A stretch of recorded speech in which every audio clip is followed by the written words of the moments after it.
ঈশানের বুকের বৃন্তে জিভ বোলাতে বোলাতে নিশা বলে ওঠে, এই তোর বুকে কোনো চুল নেই কেন রে?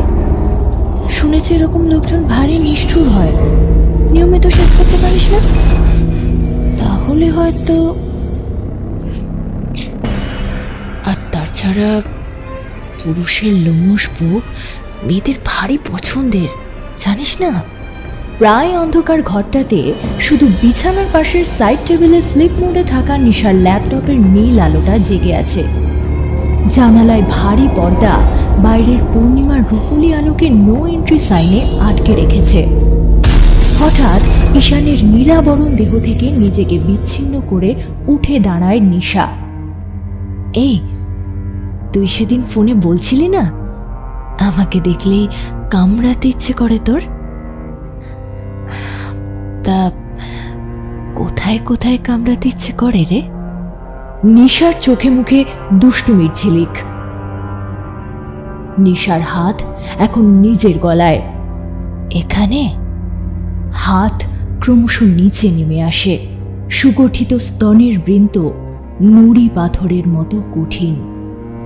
এখানে আরও নিচে নিশার মসৃণ পেটের মাঝখানে গভীর নাভিটা সাইক্লপসের চোখের মতো তাকিয়ে আছে ঈশানের দিকে। এখানে নাকি এখানে আরো নিচে?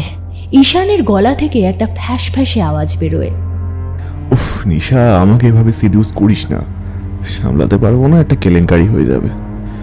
খিলখিল করে হেসে ওঠে নিশা।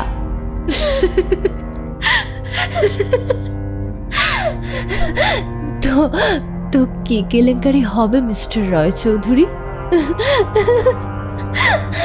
তুই না একটা জাতা, গার্লফ্রেন্ডের সঙ্গে সেক্স করতে এসেছিস আর এটাও জানিস না লাভ বাইট ফোরপ্লের একটা অঙ্গ।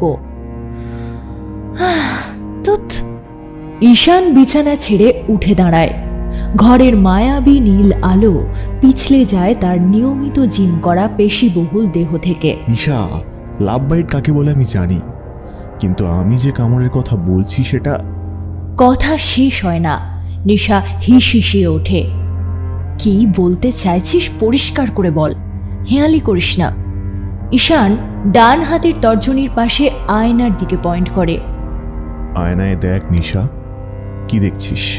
বিস্ফারিত চোখে নিশা আয়নায় দেখে শুধুমাত্র তার প্রতিফলন, অথচ ঈশান তো তার পাশেই দাঁড়িয়ে।